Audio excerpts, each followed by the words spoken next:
Hello everyone, welcome back to my channel Susmita exclusive. আজকে একটা দারুণ ভিডিও তোমাদের সাথে শেয়ার করব। আজকে আমার বাড়ির ককটেল পাখিদের বেবিদের একটা ছোট্ট স্টোরি শেয়ার করব। 1 মাসের একটা সুন্দর জার্নি। আমার বাড়িতে এই ছেলে ককটেল পাখি রূপ আর মেয়ে ককটেল পাখি মিষ্টি রয়েছে। তারা প্রথম কিন্তু ডিম দেয় 5 এপ্রিল, আর ডিম তারপর 2-3 দিন ছাড়া ছাড়াই আরও 3টে ডিম দেয়। টোটাল হচ্ছে 4টে ডিম দিয়েছিল। তারপর 21 দিনের মাথায় মানে 24 তারিখ প্রথম ডিম ফোটে, আর তারপর কিন্তু ওই 2-3 দিন ছাড়া ছাড়াই বাকি 2টো ডিম ফোটে, আর একটা ডিম ফোটে না। ধীরে ধীরে এত সুন্দরভাবে ওরা বেড়ে ওঠে চোখের সামনে, ভীষণ ভালো লাগে দেখতে। কারণ এই 1 মাসের এক্সপিরিয়েন্সটা আগে ছিল না। মিষ্টিকে যখন নিয়েছিলাম তখন ওর 1 মাস বয়স ছিল। তারপর ও এসেছিল আমার বাড়িতে, আমি ওকে হ্যান্ড ফিডিং করে আস্তে আস্তে একটু একটু করে বড় হতে দেখেছি আমার চোখের সামনে, নিজের হাতে বড় করেছি। তো সেটা একটা আলাদা অনুভূতি ছিল। আর এদেরকে এই ছোট থেকে একদম জন্মানো থেকে আস্তে আস্তে এই বড় হয়ে ওঠার একটা যে সুন্দর অনুভূতি, সেটা আজকে তোমাদের সাথে শেয়ার করলাম। যেমন ছোট বাচ্চাদের হয় যে প্রথমে ঘাড় শক্ত হয় না, ঘাড় পড়ে যায় বা হাঁটতে পারে না, সেম কিন্তু এদের ক্ষেত্রেও ঘাড় একদম নিচু করে রাখতো, তারপর একটু হাঁটতে পারতো না, ডাকতো না, ঠিক আছে। চোখ ফোটেনি এদের, হচ্ছে চোখ ফুটতে কিন্তু প্রায় 1 সপ্তাহের উপরে টাইম লেগেছিল, তার আগে কিন্তু চোখ ফোটেনি। কিন্তু ওর মা বাবা দুজনেই এত সুন্দরভাবে, মানে মিষ্টি আর রূপ এত সুন্দরভাবে ওদেরকে খাওয়াতো, সেই ভিডিও আমি শেয়ার করেছি।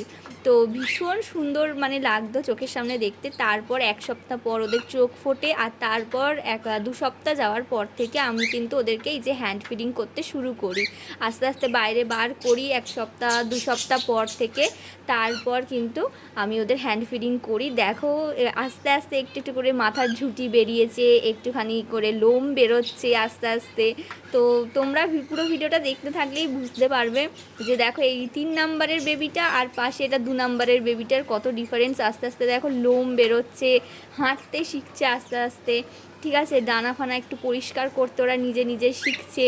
ভীষণ ভালো লাগছে যে ওরা এইভাবে এত মানে ছোট থেকে চোখের সামনে বড় হচ্ছে, আবার খিদে পেলে এখন ডাকতেও শিখেছে, ঠিক আছে। তো চেঁচাচ্ছে যে খিদে পেয়েছে, বুঝতে পারছি। তার আগে যখন ছোট ছিল একদম, তখন বুঝতেও পারতাম না।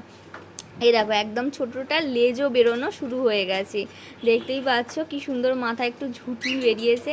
তো ওরাও কিন্তু পুরো একদম মানে মানুষের মতনই অনেকটা দেখলাম যে আস্তে আস্তে হাঁটতে শেখা, আস্তে আস্তে এই যে ওড়ার জন্য একটুখানি ডানাটা ঝাপটানো, এইগুলো কিন্তু আস্তে আস্তে করছে। আর এখন তো 1 মাসের যখন তোমরা ছবিটা দেখবে লাস্টে, তখন তো দেখবে পুরো আলাদা চেঞ্জ। দেখো ধীরে ধীরে পুরো লোম কত বেরোচ্ছে আস্তে আস্তে, পালকগুলো দেখো কত ছোট ছোট এরকম বেরোচ্ছে।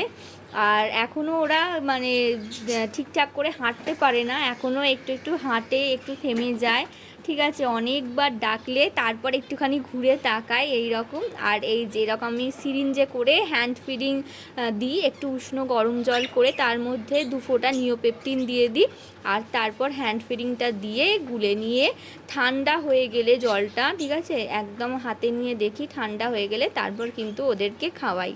তারপরও আমি 2বার করে খাওয়াই। তারপর ওর মা বাবা মানে মিষ্টি আর রূপ সারাদিন খাওয়ায় ওদেরকে। ছোলা দিই, তারপর সূর্যমুখী দানা, ধান, এছাড়া শ্যামা দানা আছে, গাজর গ্রেট করে দিই, ধনে পাতা দিই, ছোলা দিই, মুগ কড়াই, গম ভেজানো, এই সব সারাদিন ঘুরিয়ে ফিরিয়ে চলে। কিন্তু একই জিনিস ওরা পরপর খায় না।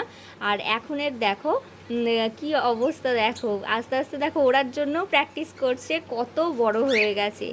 1 মাসের এই জার্নিটা আমার ভীষণ ভালো লেগেছে। এর পরের যে জার্নিটা সেটাও আমার খুব ভালো লাগছে, সেই নিয়েও একটা ভিডিও তোমাদের সাথে শেয়ার করব, আপলোড করব আমার চ্যানেলে। দেখো আস্তে আস্তে গালের কিন্তু এই অরেঞ্জ যে জায়গাটা ওদের গোল করে, সেইটাও কিন্তু মানে বোঝা যাচ্ছে। আর 1 মাসের যে লাস্টে তোমরা দেখবে যে যে আমি ফটো বা ভিডিওগুলো আমি ছেড়েছি, সেখানে কিন্তু আমি বুঝতে পেরে গেছি যে মিষ্টির কিন্তু প্রথমের যে বেবিটা হয়েছিল, একদম প্রথমে যে ডিমটা ফুটে বেবি হয়েছিল, সেটা কিন্তু মেয়ে, ঠিক আছে। ওদের ওই গালের রিংয়ের কালারটা দেখে বোঝা যায় যে অরেঞ্জ কালার, ডিপ আর লাইটের মধ্যে বোঝা যায় যে কোনটা মেয়ে কোনটা ছেলে। তো আমি সেটা দেখে বুঝলাম যে প্রথমেরটা মেয়ে, এই যে দেখো, আর তারপরের দুটো কিন্তু ছেলে। তো কীরকম লোম বেরিয়ে গেছে দেখো, এখন হাতেও উঠতে শিখে গেছে নিজে নিজে, আর কিছুটা কিন্তু উঠতেও পারছে। তো দেখো ওদের একদম ছোট থেকে কীরকম 1 মাসে এতটা বড় হয়ে গেল, এটা আমি সামনে থেকে দেখেছি আর তোমাদেরকে ভিডিওর মাধ্যমে শেয়ার করলাম 1 মাসের জার্নিটা। আর এই যে 3 নাম্বার বেবিটা দেখো, ওরা কিন্তু আবার মাঝে মাঝে খিদে পেলে একে অপরকেও খাওয়াচ্ছে, খুব ভালো লাগছে দেখতে। তো তিনজনেই কিন্তু একসাথে খিদে পেলে চেঁচায়, আর তিনজনকেই কিন্তু পর পর করে আমি 1 সিরিঞ্জ করে খাওয়াতে থাকি, যাতে কারুরই কষ্ট না হয় খিদেতে। তো প্রত্যেককে কিন্তু 1 সিরিঞ্জ করে খাওয়াতে থাকি, আবার তারপর ঘুরিয়ে ঘুরিয়ে খাওয়াই। আর খাওয়া দাওয়ার পর এখন কি করছে, যেহেতু বারান্দায় খাঁচা আছে, ওর বাবা মা ডাকছে, যেই বার করে নিয়ে চলে আসছি খাওয়ানোর জন্য, তখন কিন্তু ওরা শুনতে পাচ্ছে, খিদের জন্য যাচ্ছে না, কিন্তু খাওয়া দাওয়া হয়ে গেলেই কিন্তু ঘরের দিকে আস্তে আস্তে যাচ্ছে হেঁটে হেঁটে। ঠিক আছে, তারপর এখন জালে উঠতে শিখছে। 1 নম্বরের প্রথম যে বেবিটা, সে কিন্তু একদম জাল বেয়ে আস্তে আস্তে ওপরের দিকে উঠতেও শিখে গেছে। তোমরাও যদি এই রকম ছোট মানে যে কোনো পাখির বেবিকে হ্যান্ড ফিডিং করো, ভীষণ কেয়ারফুলি হ্যান্ড ফিডিং করবে, আর ভীষণ কেয়ারফুলি ধরবে, কারণ প্রথমেই ওদের মানে একদম স্কিনের যে চামড়াটা ভীষণ নরম হয়। যখন 2 সপ্তাহ পরে নিয়েছিলাম, মানে ভীষণ নরম হয় একদম। তো হাতে যাতে নখ ফোক কিছু না থাকে সেগুলো একটুখানি নজরে রাখবে, আর ভীষণ কেয়ারফুলি হ্যান্ড ফিডিং করবে, দেখবে তাহলে সুন্দরভাবে কিন্তু যে কোনো ছোট পাখি আস্তে আস্তে বেড়ে উঠবে। তো এই দেখো 1 মাস হয়ে গেছে, আজকে 1 মান্থ কমপ্লিট।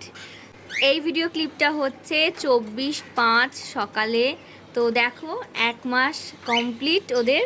সকালবেলা কি করছে দেখো, এখানে ওপরে বাবা মা ঘুরছে, আর নিচে এই যে ছোট ছোট বেবিরা সব দেখো গা পরিষ্কার করছে, রোদ্দুর খাচ্ছে, আবার হাত কামড়াতে শিখেছে, মানে হাতের আমার গন্ধটা ওরা বুঝতে পারে তো এখন, তো সেই জন্য জানে আমি খাওয়াই। তো সেই জন্য একটু আদর করলে বা এ করলে ওরাও কিন্তু আদর করার মতনই হাতটাকে কামড়ায়, কিন্তু এমন জোরে কামড়ায় না বা এমন জোরে ধরে না যে তোমার লাগবে। ঠিক আছে, ওই আলতো আলতোভাবে ওরাও কিন্তু আদর করার চেষ্টা করে। তো ভীষণ ভালো লাগলো তোমাদের সাথে এই ভিডিওটা শেয়ার করে, আর আশা করছি তোমাদেরও ভিডিওটা দেখতে খুব ভালো লাগবে। আরও নতুন নতুন ভিডিও দেখার জন্য আমার চ্যানেলটাকে কিন্তু অবশ্যই সাবস্ক্রাইব করে নাও, নতুন নতুন অনেক ভিডিও তোমরা আগামী দিনে পেয়ে যাবে। আজকের মতো ভিডিওটা এখানেই শেষ করলাম। আশা করছি তোমাদের ভিডিওটা ভালো লেগেছে, আর ওদের নিয়ে যদি কোনো ভিডিও আরও পেতে চাও তাহলে আমাকে কমেন্ট করে জানিও, আমি কিন্তু ওদের নিয়ে আরও নতুন নতুন ক্লিপ ছাড়বো।